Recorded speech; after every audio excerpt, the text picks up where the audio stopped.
त्यासाठी मला तुमचं पहिला गावात आल्याबद्दल खूप खूप असा आभार तुमचं.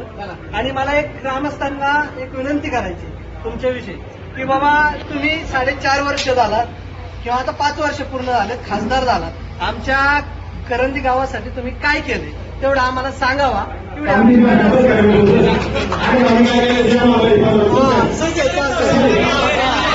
त्याबद्दल मनापासून आभार.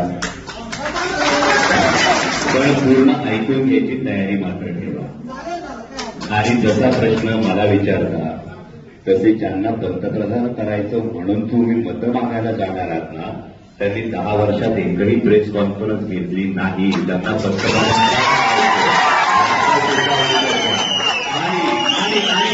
आता मी सगळी उत्तरं तुम्हाला देतो. माझी फक्त एवढी विनंती आहे की सगळी उत्तरं जरूर ऐकून घ्या, एवढीच विनंती. त्यानंतर सगळ्याचं